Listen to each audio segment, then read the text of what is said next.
All right, guys. So today I am with one of my heroes, I guess you could say, in the media space. Someone I've listened to for the last 10 or so years, kind of every day between my lunch break or my ride home. Fred Faour, former sports editor at the Houston Chronicle, current co-host of the Blitz, which is probably the best show on any ESPN market, especially the Houston market. And he's also an author, a gambler. I mean, he kind of hits the full spectrum of things that you want to have. So, Fred, thanks for coming on. Happy to do it, man. Excellent. So, one thing I do want to touch on, I was looking at your Wikipedia page, which I always think is cool when people have a Wikipedia page. One of your roles says that you're an Instagram model. So I just want to say that's probably the highlight of what I got to read last night. Yeah, well, it's kind of a running joke on that page with all the nicknames and everything. And usually somebody will call me something on the show and they add it to the nickname list. And one day somebody called me an Instagram model, and so somebody put it on there. And truth is, I don't even have an Instagram account. My dog does. Now she's an Instagram model, and she actually gets paid for it. But yeah, that's where that came from. It's just kind of a running joke, and no one's corrected it. That's awesome. So I like I said, I've listened to you for a long time. So I felt like I fairly knew a lot about you. But one thing I saw last night, which I didn't know, is your family had a history or a background in writing and newspaper and editing.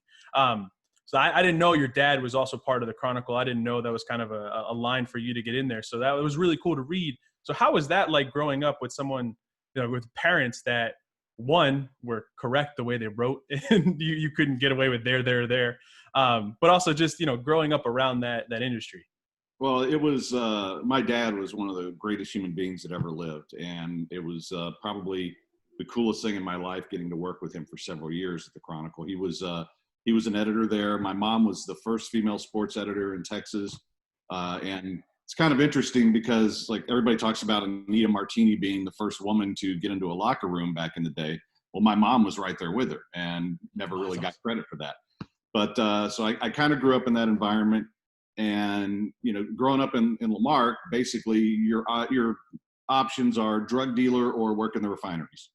And so I had no idea what I was going to do. I was taking welding classes, and then one day I took a journalism class just kind of on a whim. My parents never really pushed me into it.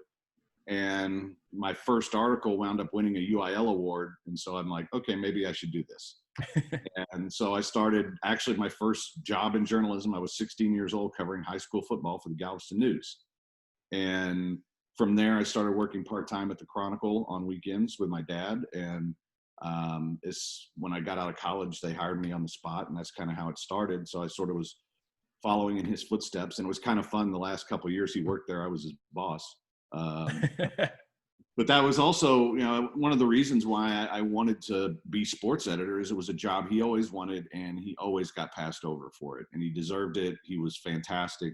But there was a lot to it. He didn't have a college degree. They used that as an excuse against him. And he was an Arabic man in a very white world, and that just wasn't going to get you the job. So that's why I worked to get that job after he passed away. And that was kind of the reason I did it, was because my dad always wanted that job. And so, but I had the great fortune of being able to work with him and ride to and from Lamarck to Houston to work 5 nights a week with him. And we were really close, and he was a great mentor and a great inspiration for me. Well, that's awesome. It's got to be an honor to work with your father, especially the relationship you two had. Now, I want to ask you, you started at the Chronicle, like you said, kind of working weekends, and that was in the 80s, and you stayed there all the way until kind of the mid-2000s. How did even just newspaper and editing change? Like, you got to really be part of some major changes when it comes to that kind of media. Yeah, it's funny because looking back on it, you don't think about it at the time, but when I first started, we were barely using computers. We were using teletype machines and things like that. My first job was typing in Astros box scores from scratch. They would send us a teletype, and then I would get on this archaic computer that made a Commodore look great, and then type in a box score. And so that's kind of where it was when I started. And then to see it evolve, I left for about a year in '94. I started my own business, and was basically just betting for a living at the racetrack, and decided to go back. There was a reason for that too. I had gotten passed over for a job, and it was one of those things where I'm like, you know what, screw this. I mean, they do this to my dad for years. I'm out. And so I left for a year and came back.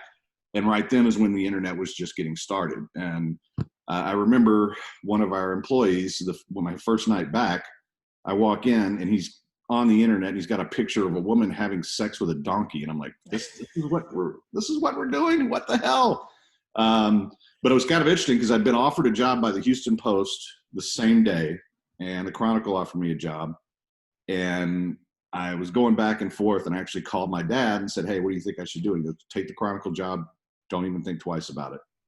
And the next day was the day the Post shut down. It was the day after I'd called the Chronicle and said, Wow. hey, job. And then I'd called the Post guys and said, hey, thanks for the invite, but I'm gonna go back to the Chronicle. And they shut it down the next day. But it was interesting to see how things change. And really the last few years, and I said this on air, I blame myself and a lot of my colleagues for this, for what's wrong with media today. We started focusing more on opinion than actual fact. And we would do things like John McClain was covering the Texans, but we'd also have him write a column about it. Well, the average person doesn't know the difference between here's reporting and here's a column. So we really blurred the lines. And then that's fine for sports. But when it became, I actually had an editor come up and tell me, hey, we want to cover the election just like we cover sports, and just like you guys covered the Super Bowl. And so it starts turning into those blurred lines in things that actually matter, like politics and policy. And I think that's a real problem now because people don't get their news from reliable sources. And a lot of it had to do with us getting all that started. And I was at the forefront of that because I was part of APSE and all the sports editors. And we all spent a lot of time, talking about how to do things. And it was funny. I remember the Carlos Beltran trade happening, and I was at a convention with the Kansas City sports editor, Mike Fannin, who's a genius. And we're just sitting there walking to dinner talking about, we had to get on the phone and tell everybody what to do. And we're doing the same stuff. It's like, okay, call them on this. And so we all contributed to that. I never thought it would turn into what it's become with Fox News and everything else. But, that's one of the things I look back on and say, man, we really should have rethought this. I mean, it was going to happen anyway once the fairness doctrine went away, but it's still, I hate the state of media right now. And I feel like I should share some of the blame in that. Well, I got to be honest, I won't let you share a lot of that blame because I do appreciate you, especially since I've listened to you on the radio. You've never really taken a hot take, and where that's become kind of the go-to with some avenues, especially some people on ESPN.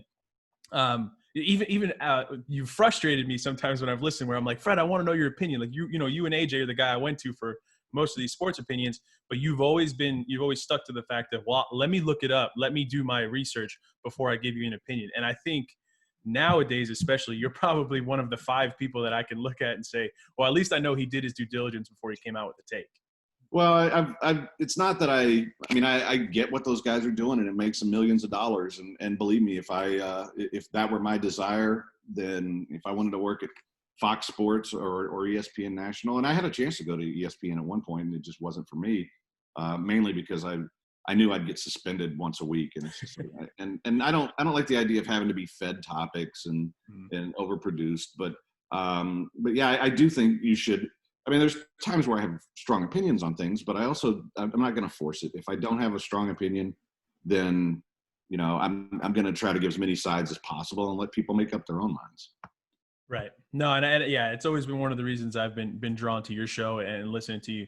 I kind of want to take it back to the early part there. How did you make that transition from, going from the editor at the Chronicle, right, the sports editor at the Chronicle, to going and doing your first show was actually a poker show, right? Did I get that right on ESPN Radio? Well, we did 2 shows. We did a weekend morning show that actually was sponsored by Sam Houston Race Park. They just wanted a show where they could have some knowledge of horse racing. It wasn't a horse racing show, but we had like one segment on it, and then we had the Monday Night Poker show. But I never really intended to get into radio. When I left the Chronicle, I was going through a really nasty divorce. I had gotten to the point where I'd accomplished everything I could accomplish I felt like I'd done the job for my dad. We were top 10 sports section in the country every year I was there running it. And then they came to me and said, hey, we're going to have to lay off a whole bunch of people. And I kind of felt like, I'd built a Super Bowl roster and now I've got a salary cap, kind of like the Cowboys in the 90s. And so I thought about it and I said, man, I'm 42 years old. If I'm going to do anything else in my life, now's the time. And so I said, I'll take the buyout myself, and that way you can save a job or two. And I had no real plan at the time. My plan was take my buyout money and play poker for a year, basically. Except for, just a bit of advice to anybody: never marry a lawyer. Because she got every dime of it, and suddenly I found myself with no money, no job, no prospects. The night that they announced I had taken the buyout, John Granado called me and said, you'd be really great at radio. Why don't you come work with us? And they actually needed a program director at the time. And I said, I don't know, man. I've been working my ass off since I was 16 years old. I think I want to take a break. How about I just, come and do a show? And so my first show was with David Nuno over there. And we did that for about a month. And Jerome Solomon called me and said, hey, we want you over at ESPN 97.5. And I thought I was going over there to do the show with him. And the very first day I'm there, the program director who hired me left, and Dave Tepper came in, and Dave was the assistant program director, and Dave had already decided he was bringing Carl Dukes in. So they put me on the weekends and said, hey, and mainly because Sam Houston was sponsoring it and they needed any dollar they could get at the time. Mm-hmm. So they asked me, hey, do you want to do the show by yourself? Or we've got this guy, Matt Dean, who's a poker player. If you want to do the show with him. And I was like, I'd love to do a show with Matt. And that's how it started. So we did Saturday, Sunday mornings for a while. And then the main event on Monday nights. And it was an interesting transition because it was, you go from when you're writing or editing, you're kind of the last word, to something that's completely interactive. And so, it was an adjustment at first, but I really, when I got into it, I started enjoying it quite a bit. That's awesome. It's a heck of a trail to get there. But now you guys went from, you and Matt Dean having a show to then getting it more kind of like on the daytime drive, kind of that lunch hour show. And then when AJ joined you, which I guess now has been almost 10 years, right? That you've been with AJ? Yeah. Over 10 years. Yeah. So I've been listening to you guys for over 10 years, which is pretty cool to look back on. But you guys kind of went from that lunchtime show to now being the focal point of ESPN Radio. And I know you've had the fortune to bring a lot of those people on or work with a lot of those guys, but you and AJ really are that focal show. So how do you go from just having a show to being the show? And how does that change kind of your perspective on what you bring to the table? It's, so much of it was just timing and luck. And there were so many steps along the way that I look back on now that I came really close to being gone. And in fact, when Matt and I were doing the Monday night show, Dave Tepper was like, I got to get you guys on every day. Mm-hmm. And so he announced that we were going to replace the Van Pelt show. ESPN went nuts and they said, no, can't do it. So I went and took a teaching job at that point and figured, okay, I'm just going to teach full time and do the radio part-time. 2 weeks after I started, ESPN relented and said, okay, you guys can do the show. So I was doing both jobs there for 2 years while we were doing that. And, and it finally came down to, okay, I have to make a decision. Am I going to keep teaching or am I going to make the radio thing work? And when my wife first moved here early on, she couldn't work for a year because she was getting all her immigration stuff done. And so, I needed the two jobs. But then once she got a job, I was like, okay, I'm going to make a decision now. And I decided, I'm just going to try radio for a while and we'll see what happens. And the show was having a lot of success. I mean, we were beating Jim Rome, which was our goal. We were number one in the market a couple times. And, then of course, IKITs and we're all on furlough and the company's in trouble. And we're like, oh man, wasn't the best decision I ever made. But once, and then Matt had already, he was going to Rice to get his MBA and run a business. Mm-hmm. And so we had tried out a bunch of people and Dave and I both wanted AJ, and I think we mentioned this on our anniversary show. They actually offered the job to Raheel first, and Raheel took it, and then decided at the last minute, nah, I'm not going to do it. And I'm thinking, man, I don't know if that show would have worked out long term. And so it was really cool because they couldn't afford AJ, and they managed to come up with the money. We got him, and his tryout was awful. And I've said this before on here. When I went through a stretch where we tried out about 20 people in a month, and some of them were just so awful. And AJ was just not great that day. You could just tell he wasn't comfortable. But then Dave and I, talked about it, and so that's the guy I want. I think that show will work. And then it really did. It took us a couple shows to kind of compromise on some things. And once we did, it really clicked. But there were a lot of times after that, I got offered a job as a sports editor again at a paper that I'd always wanted to work at. Came real close to taking that until I saw how much they were going to pay me. And I'm like, yeah, you know what? I think I'm done with that. At one point, my wife got offered a job in Canada for a lot of money and took the job. And we were going to move, and I was going to go up there and just play poker for a year until I got my citizenship. And at the last minute, they found somebody they liked as much that they weren't going to have to pay all the moving expenses for. And, the cheap bastard screwed her on it. But it's just funny how things work out. The next day she gets a call from Norton Rose Fulbright, where she is now. And she has been for 4 years, I think. And now she's controller of the whole company. It just worked out. And that same, right after that's when Gal bought us, right before that Gal bought us. And that's where things kind of changed, because when Carl left, they wanted us in that 4 to 7 slot. And I had a great relationship with David Gal from before. And that's kind of where things took off. I think the fact that, David one of the reasons he bought the station is he wanted us and wanted to, because he thought that show could really take off given the right opportunity. And that's what happened. Yeah, it's been great. It's definitely been a great ride as a fan of the show. One thing that also drew me into the show was you and AJ, your ability to talk about betting, gambling, poker, things that I feel like a lot of people like to hear, but it's hard to find on sports radio, right? It's hard to find someone that's willing to talk about the things that they do that way. So how did you get into, I guess I'll start with the poker side of it. I know you've been a poker player for a long time. So how'd you get into poker? And then how did that continue to go even with your career at ESPN and things like that? Well, I initially started with horse racing. My grandfather raced horses, so I was always into it. And I went out I spent a couple months trying to be a rock star in LA, and I was enrolled at UCLA, and I wound up spending my days going out to Hollywood Park and playing the ponies and spending my nights playing in a band, and never really went to class.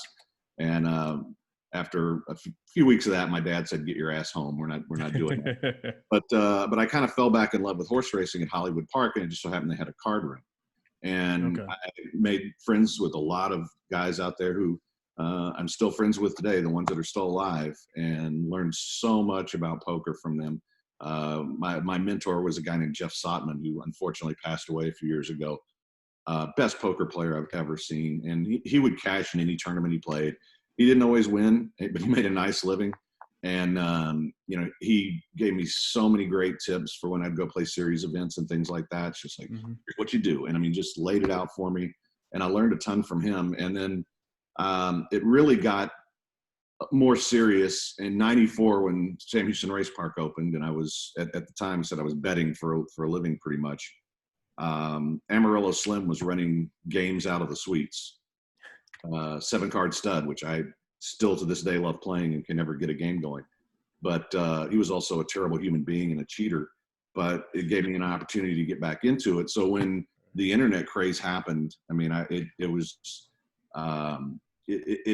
like coming home. I got right back into it. And as far as the betting on radio stuff, when we first started, it was taboo to talk about betting. Right. And, Matt and I, and later AJ just decided, because I remember like Sean Pendergast would talk about betting Dr. Peppers or something, I'm like, what the hell? It's like, dude, I'm going to bet on something. I'm going to tell you it's money. We're all doing it. And if they want to come arrest me, so be it.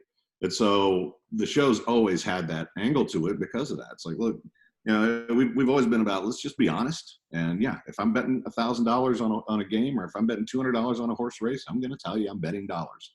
I'm not betting Dr. Peppers. So that really was a staple of the show. And I thought that brought a lot of people in, because guys are out there betting, they're doing it. And it's not just flying to Vegas to do it. So, and that's been another change that's been really cool, is how mainstream it's become. And guys like RJ Bell, who's become a really good friend, they've really made it acceptable. And now that it's getting legalized everywhere, everybody thinks they know how to do it, which is kind of funny.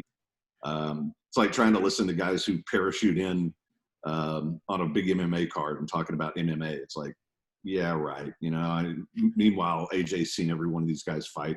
He knows everything about them. Or when guys try to talk about the Kentucky Derby once a year, it's like, right. Everyone wants to take it because it's hot right now, right? Yeah, it's fun. It's kind of funny to me, but that's what sports betting's become. And I think we've been pretty far ahead of the curve on that for a long time. Now everybody's going to catch up, but we do have still a pretty good audience and a good lead in that one. Yeah, and that actually leads me into one other question. So you've actually taken that with AJ, in your the beginner's guide to betting, but also you wrote the book, or short book, Acing Racing, right? The kind of a beginner's guide to horse racing. Being that you have a background in editing and you write very well, you've also taken that as something else you do. And I know your novel that you had come out just a couple of years ago, I think 2018 is when that released. How do you find the time to write a novel, to run a show? You also had Sports Map at the time, which I want to get into too. How do you kind of maintain that or balance that time of basically 3 full-time careers wrapped into one day? Well, it's funny. Of course, now during the Ronaverse, it's pretty easy. I got plenty of time. And plus, I've turned Sports Map over. So that enabled me to finish the second novel, which I basically, when people were on lockdown, I said, hey, if you want it, I'll send it to you. If you want to send me $20, great. If not, just read it and have something to watch, and we'll release it next year. And I probably cost myself a bunch of money with that. But you know what? It was, I was trying to give people something to do at the time. We sort of did the same thing with the poker tournaments. But mainly there's 2 keys to it. One is just having a routine and making sure you stick to your routine. And that's something I've always been really good at. Now, this has been a challenge for me now with, it's hard to stay in a routine when the only routine is, especially when I was doing the show from home. It's like there were days I didn't know what day it was. And I feel like I'm getting back into that. I've got all this home gym equipment coming, so I can work that back into my routine. But it's always time management. And the dog always gets me up at 5:30 for a walk. So I'm up at 5:30 every morning, even if I was drinking till 2. And once I'm up, I'm up. And so after I do that, the first thing I do is first round of show prep. And then I block off a couple hours. I do Sports Map stuff at the time. I do that first. Then I do show prep. And then I block off a couple hours to work on whatever project I have going, whether it's fiction or whether it's something for David Gow or whatever. I have 2 hours where that's what I do. And then, in the normal time, I'd go to the gym for 2 hours and think about the show while I was working out. And now I'm trying to get back to that. But it's basically, it's a very structured schedule. And then, and of course the wife has me doing chores, so I have to throw those into the mix. But I keep to a very strict schedule. And in the end, everything I do is related. Writing, the radio, it's all communication. It's just different ways to do it. So writing for the website, writing fiction, doing the show, it's all just trying to be creative. And so it's the same thing. It's just presenting it in different ways. So it's really one job that's kind of a giant amoeba as opposed to, 3 or 4 different things. Sure. Now, one thing I got to say, I loved reading the book. I read it. I'm not a reader. So reading for me is, I definitely have to make time to really go do that. So it was also nice that now everything's available electronically for me. I'm not going to go buy a book and read it, but I'll read it on my phone. I'll read it on my tablet. I'll read it on the computer. So as you've kind of done that with writing and getting it out to people, I've always seen, even with the Acing Racing, even with the Beginner's Guide to Betting, you guys have always really done it, but never seemed like it was done where you were going to try to take every dollar off the table. Just like you said, now with the second novel, you're giving it to friends and things like that.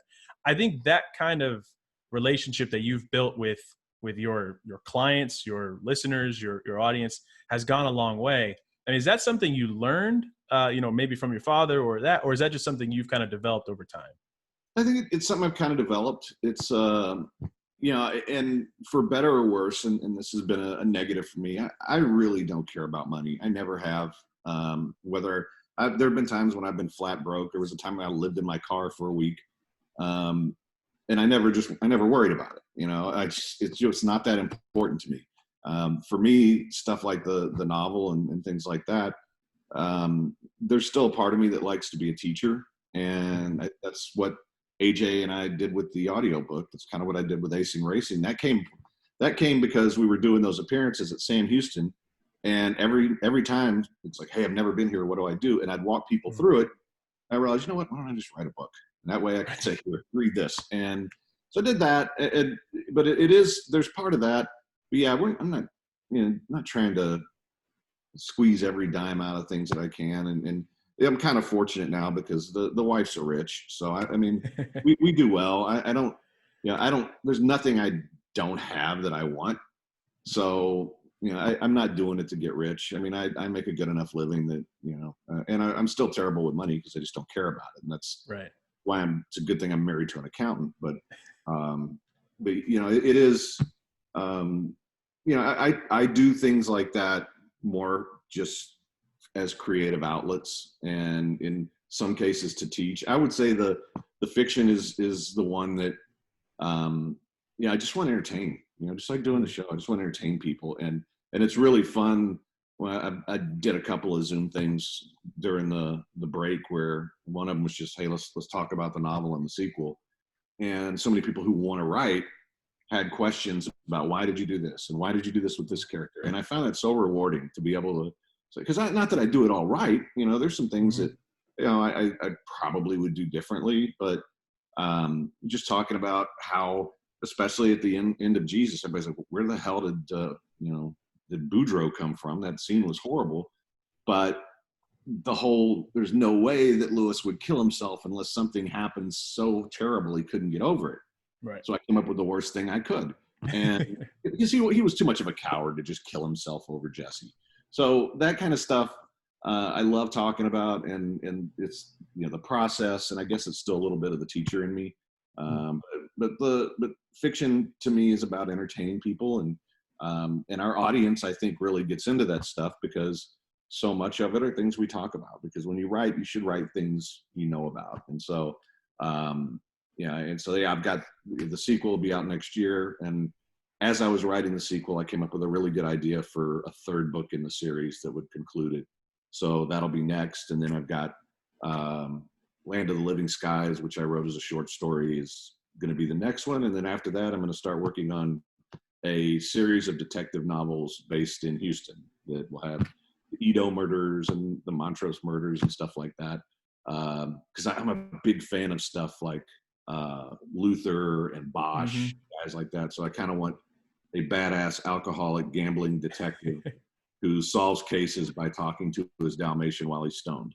So, well, you'll get me to read that one for sure.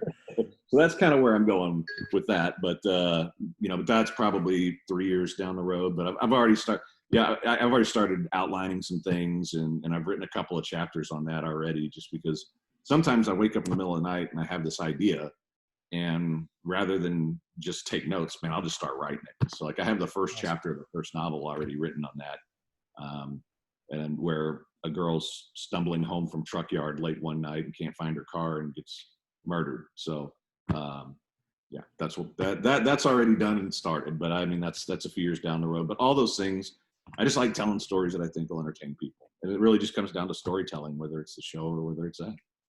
Yeah, no, it's just awesome to kind of see how the creative mind works and how it for you, it seems like it never shuts off. It's just always kind of running and moving.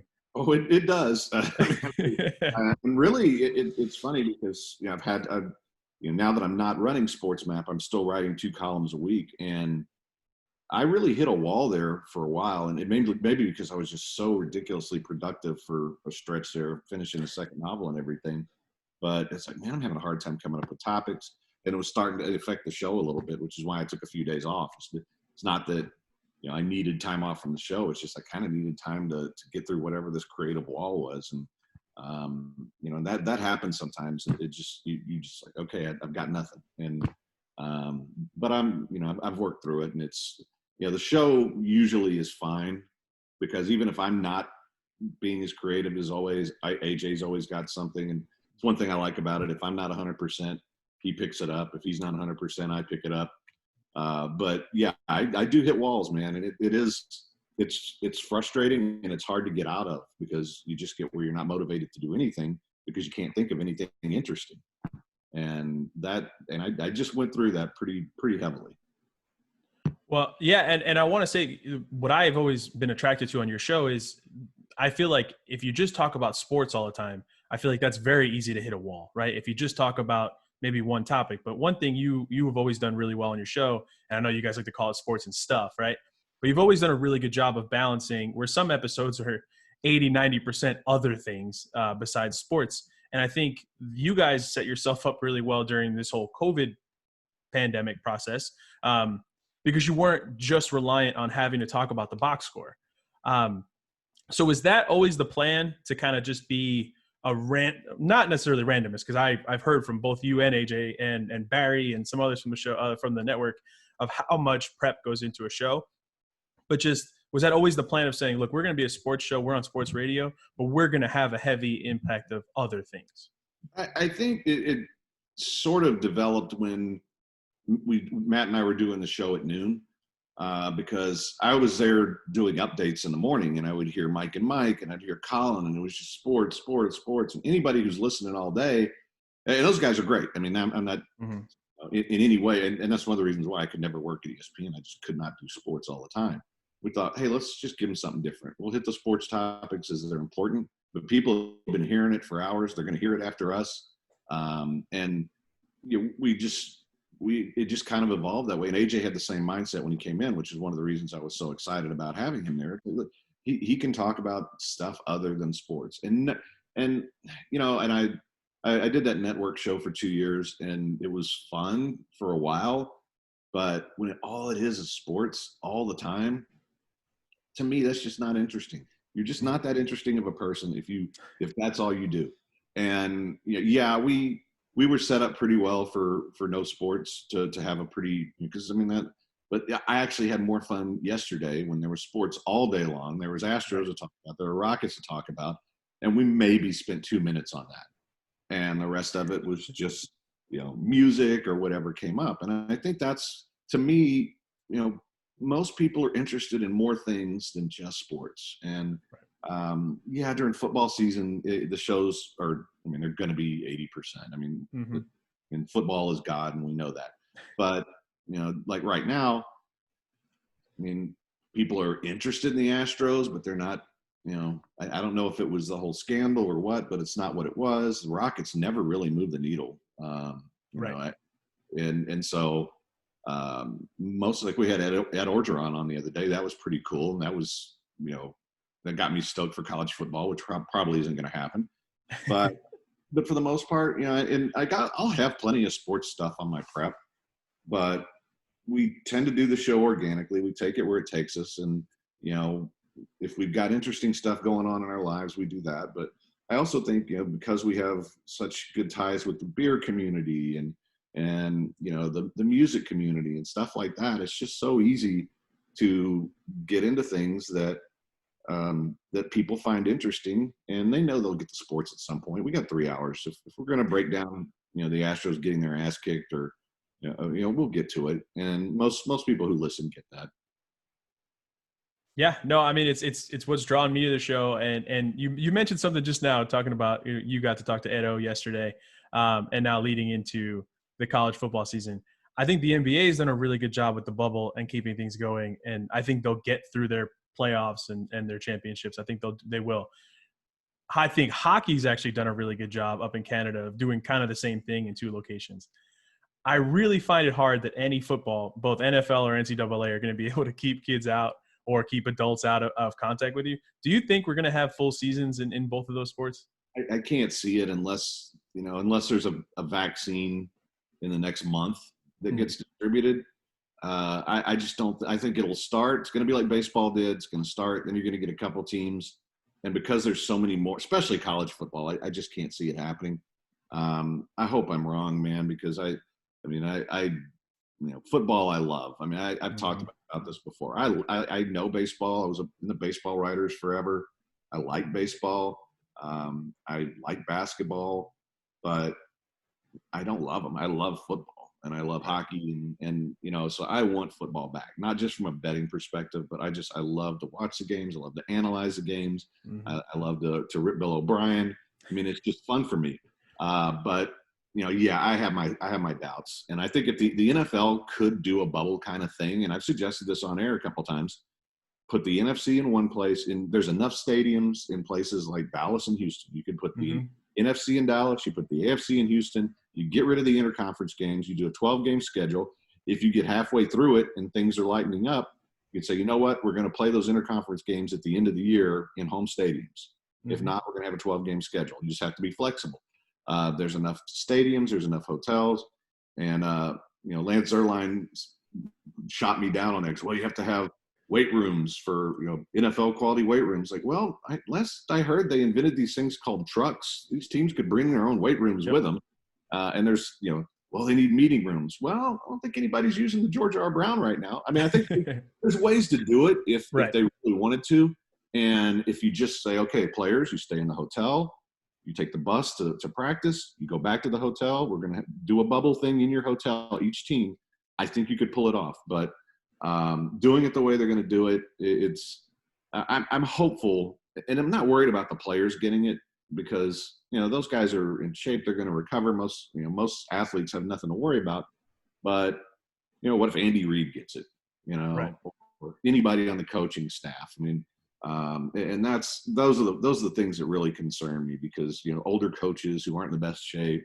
And if somebody like that were to actually die from it, there's no way you could continue a season. And so I'm very skeptical. I'm hopeful, but in my heart, I just don't think it's going to happen.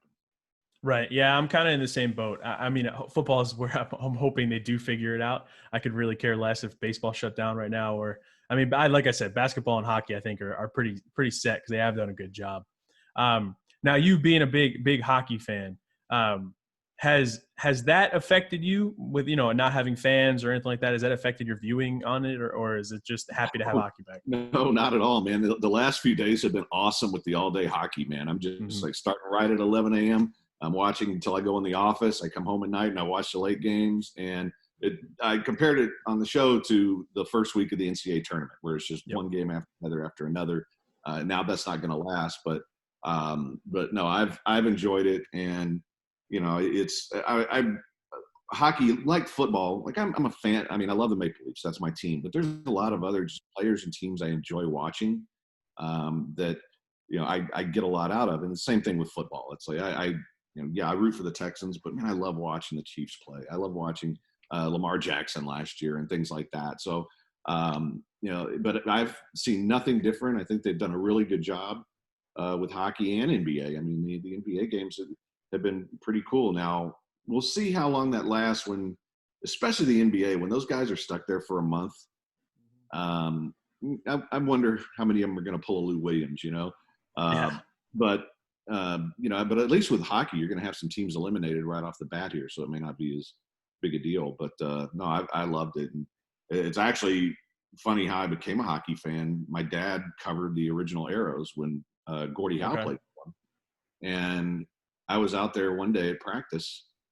Gordie Howe was skating on the ice by himself, and he came over. He saw me waiting, and he knew my dad was in there interviewing somebody, and said, "Hey, kid, come on the ice." And walked out there. He showed me how to hit a slap shot. So I had hockey lessons from Gordie Howe when I was 8 years old. And, at the time, you don't realize, holy bleep, it's Gordie Howe. Right. But I became a fan ever since. And then I was at covering the Breeders' Cup in '96 in Toronto and went to see a Leafs game at the old Maple Leaf Gardens. And it was the most amazing experience I ever had. The fans were fantastic. They would tell me the plays as they were setting them up. And it was like one of the best sporting experiences I ever had. So I became a Leafs fan then and have been one ever since. So I'm used to teams that choke. That's, being from Houston, that's kind of our thing. So the Leafs fit right in with everything. Well, yeah, no, I'm a Mets, Jets, Knicks fan, so I'm well versed on choking. I'm not even making it to choke. They kind of give up well before that. But Fred, no, I know you guys, got a show coming in a couple hours, and I know you usually spend a lot of time prepping. So I really just want to thank you for taking the time, to spend a couple minutes with me talking about it. I got to learn a lot about you. One of the things I want to let you know, you're one of the reasons I even started this show a couple of years ago. On the show, you had just said, I believe a caller actually called in and asked the question of, I'm thinking about doing this or I'm thinking about doing that. What are your opinions? And you just said, do it. You want to try it, do it. Be consistent, try it, put it out there and see what you like. Do what you love. And that's why I started this. So that was why it was really important for me to get you on really early on. So I really want to thank you for coming on. Well, you know what? I'm glad to hear that because, we have interns come through and people all the time say, I want to get in the business. I want to get in the business. But I want to get hired. Like, well, you know what? It's not that easy. And I always tell people, just start a podcast. Just go do it and get some chops going. And life is a weird thing. And it's funny kind of going back over a lot of my career. And I look at all these places where it could have gone a different direction. And, the most important thing is if you love something, just do it. And you know what? If it's you and your family are the only ones who ever hear it, so what? But it also could turn into something, and if it's a fun creative outlet, then it really doesn't matter how many people are listening. And even when we had no listeners, it didn't really bother me. It was just have fun, and that's what it is. And the show is fun every day. I'm really blessed to be able to work with AJ and Aaron. They're just great guys and great friends. And I wish everybody would have that experience in their careers. And right. And I hope that happens for you. And I hope it happens for a lot of people where you get to do something you love, because there's nothing worse in life than doing a miserable job at a place that you don't want to be with miserable people. And, and now obviously just having a job is a good thing, but yeah, exactly. But it's, that's just something I've always tried to encourage people. I always try. People ask for advice or help. I'm always, a lot of people did that for me as I was coming up, and I always try to do the same thing. And I encourage, you as you move forward in this, help other people. It's always, I always joke about how and especially with sportsmen, it's like, I want to hire people who want my job. Right. I want people to want my job and, tell me that I want to do what you're doing. Okay, let me help you get there. I'm not going to get mine, but hey, I'll help you find one somewhere else. Yeah. But that's the thing with, and I did that at the Chronicle too. If I went out of my way to hire the best people, but if, they hit a ceiling, then I would do my best to help them go somewhere else and get where they wanted to get. And we did that with a lot of people. And I've tried to do that ever since. It's when somebody shows the initiative and shows the interest and not just, you should hire me because I'm good, but goes out and shows effort and puts it into it. I'll do anything for people like that. And, a great example is Josh Jordan, who was my assistant editor at SportsMap. And he took that job and he did it better than, and ran with it and did it great. And it made it easy for me to say, all right, it's all yours, buddy. You take that right from here. And, I'm not done with websites yet. I can't talk about it yet. But we have a large scale plan coming that is going to be really interesting and on a nationwide scale is about all I'll say. So I'm going to be involved in that. But that's I'm really glad you're doing this, and I'm glad to hear that because it's always cool for me when somebody says, yeah, man, I heard you say this and it made me do this. And, that's a cool feeling. Jerry Bowe's a great example, man. He's a guy who just wanted, he just wanted to get in the business so bad. And so I gave him a list. It's funny. We were talking about this when he filled in with me about a month and a half ago. And I gave him a list here. Do this, do this, do this, do this. And he was talking about it on the show. It's like, I did all those things you said. And look, I'm getting to co-host the Blitz now. And I'm like, right. Yeah, and it's a proud moment. I take more out of that than I do any successes I have. I take more out of stuff like that. I really do. It means more to me to see somebody like that get there, to see, hear you say that means more to me than any success we have with the show or anything else. Well, it means a lot to me as well as on the listener side. You can tell you're genuine. You can tell what you're saying, is coming from the heart. You're not just saying it to say it. It's not regurgitated. So it does come across that way, and I really appreciate it. I continue to wish you guys all the best. I will continue to be a listener for as long as you guys will put content out. I also love the radio tease of the nationwide website that's coming out. I can't wait to see what that's going to be. But yeah, I mean, and guys, for anyone that is listening, the Blitz is from 4 to 7 Central, Monday through Friday on ESPN 97.5. It's also through the 97.5 app. And give them a listen. They're probably the best show I've ever heard on radio. They're funny. But Fred, again, I really appreciate you taking the time, and it's been nothing but a pleasure to interview you today. Well, happy to do it, man. And anytime you want me, I'm available. Thank you. Have a good one, Fred. You too.